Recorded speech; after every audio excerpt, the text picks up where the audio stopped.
Welcome, friends, to another edition of Transformational Astrology. And we're talking about lunations that are upcoming, and of course, in this particular case, it's a new moon, and it's not only that, but an eclipse. It's a solar eclipse, new moon, coming up on September 12th. And eclipses are especially powerful lunations, so we want to take a close look at these configurations. And we're going to want to think about what that means for this entire period leading up to the end of the year and beyond. Eclipses last for 6 months in their effects. So this is something we want to pay close attention to as we see the effects on our society, the effects on us as individuals, both. And they relate back and forth to each other, do they not? We can seize the moment as individuals, and we can make a difference, a symbolic difference, and also a real difference in what the society is up to as we head into this powerful end of the year, a transitional year, part of a very strong decade of the turbulent teens, I like to call it, which is 2011 through 2020. And that is the timing of great transition in our whole society, which is going, from some ways, a quite dysfunctional place, which we're in right now, as you can see looking around anywhere you look. So this decade of the turbulent teens is leading us to what is hopefully a new society, as indicated by these transformations that are symbolized by these outer planet configurations. Well, let's take a look at this configuration, this very powerful solar eclipse that's coming up this coming weekend. Actually, it's almost midnight on the west coast of Saturday night, September 12th. And of course, what will be early morning on the east coast and then in Europe of the next day. So the September 12th or September 13th solar eclipse has several features that are very important to consider, and the most important, I feel, is return engagement, really, of the Uranus-Pluto, which was kind of in recess over the summer. It was very powerful at the beginning of the year. It comes again at the end of this year to within about a degree by December and by January. So therefore, we are again reminded that we are in the midst of massive transformation, both individually and culturally. And we can see this all around us, as I just a minute ago said, that so many things are just really the signs of chaos, the signs of the times are not right, and something needs to be done to set them right. And so that is up to each individual as we begin to wake up, each individual that sees what needs to happen and acts on this. It's very important right now. And we can see that in this eclipse, which is the beginning of the September month, is the beginning of the end of the year period, because for one thing, Pluto is about to station.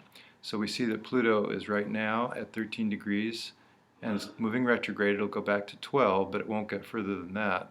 We can right-click in the time passages software and see that the next station direct is on September 24th, 12 degrees and 58 minutes. So really it doesn't get much further than where it is right now.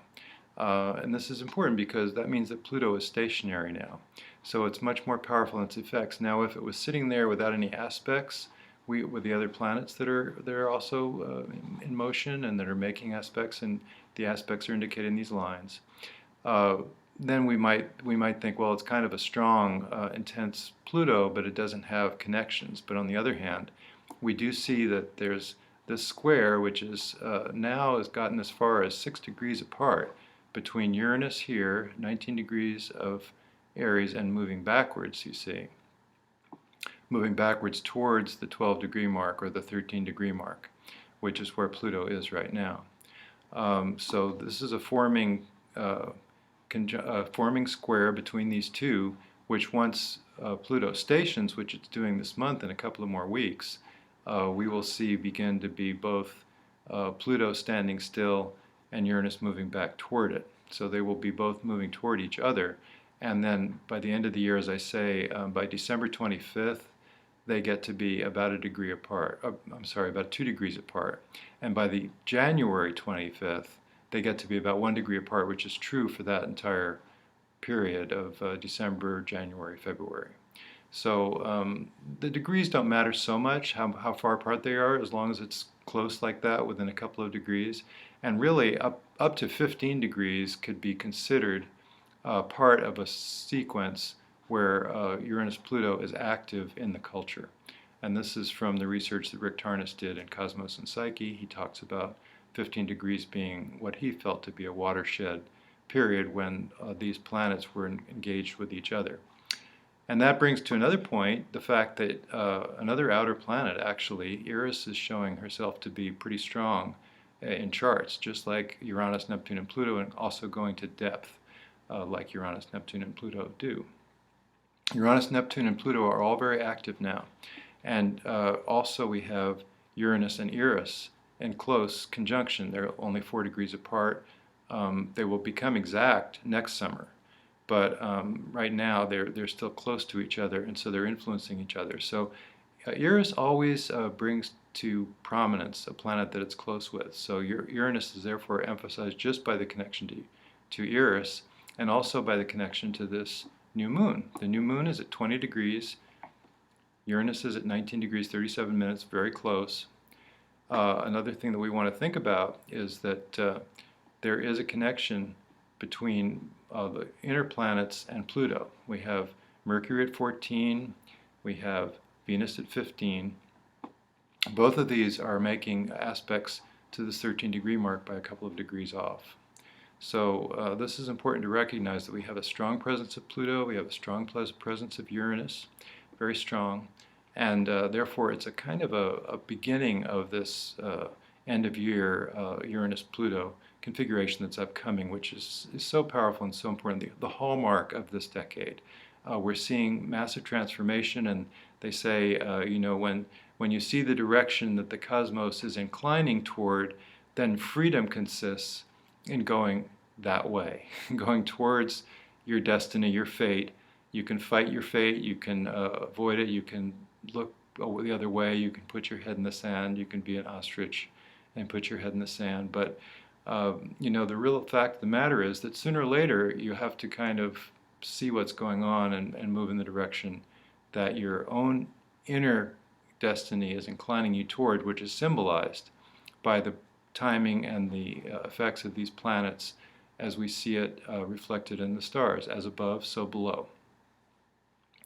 And then the other things we can see in terms of outer planet configurations in this new moon is that Neptune is also quite powerful, because Neptune is opposed now. You know, Neptune was very powerful in the full moon that came just before the beginning of this month, the most recent full moon.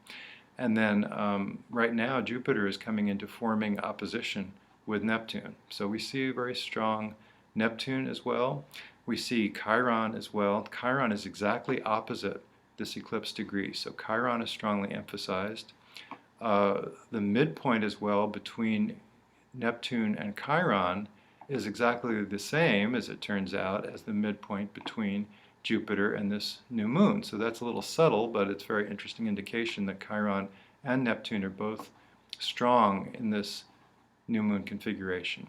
Now, what does that mean to say that Chiron, Neptune, Uranus, and Pluto, all the outer planets, and as well we have a strong presence as well of Saturn, which is just getting ready to cross into Sag, and is also emphasized in this configuration by its connection to Eris. What do we say about these strong outer planet configurations? Well, they are, you know, Dane Rudhyar called the outer planets the ambassadors of the galaxy. They are cosmic indicators that something is up at a very deep level that corresponds to our inner drives. It corresponds to, you could think of it as other dimensionality. We are in our higher self as well as in our lower self. And Chiron especially indicates the fear that we have, the angst at this turning of the ages, because all of it is unfamiliar and we don't know what's ahead, do we? Everybody's scared on one level, and really that's when we sink into our lesser selves that we feel that kind of fear. If we expand our viewpoint and come into the higher octave that we can occupy, that we can understand as we are all cosmic beings, we are all spirits here in the material world. When we come into that viewpoint, angst goes away. We see that we're just part of a process. We see that there's a way that it all makes sense, that there's an evolution happening, that all souls are evolving in the cauldron of this experience that we're all in together. So that's the message of this new moon. It's a powerful message that it's time to wake up, time to pay attention, to look at our fears more closely, to really be tuned into that, and to look at also our spiritual destiny and what we feel called to, which is what Uranus is also about, what we feel called to that we can't not be, that we have to embody and embrace that higher self that we really have inside of us to be able to fulfill. Well, as far as resources go, I can't recommend too highly Rick Tarnas's Cosmos and Psyche. It came out in 2006, so about 9 years ago now, and it's got very powerful descriptions of how the transits work, outer planet transits, and how they affect cultural events and a historical survey.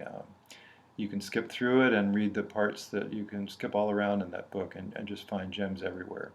And he also updated it in a recent PDF for current times. So that's a good one. And then also for Chiron, and this is a very strong Chiron time, as we discussed. This new moon eclipse, very powerful new moon eclipse, is exactly opposite to Chiron within 1 degree. So we really need to notice that, and where our fears are going to come up, our patterns that are based on previous wounding is what comes up with Chiron, and where Chiron is in your natal chart will come up. So this is an important time to tune into those things, and you could look at your chart, you could investigate the time passage interpretations for Chiron in your chart, which are very good. And you can also read the book by Melanie Reinhardt, Chiron and the Healing Journey. Very excellent book about Chiron and the way it lands natally, and the way it is with transits, and the way it is with the 50-year mark of the Chiron return. So this is a very important Chiron time, important time to tune in to what your inner patterns are that prevent you from achieving the wholeness that you really is your birthright and you really are aiming for. So powerful times. See you next couple of weeks.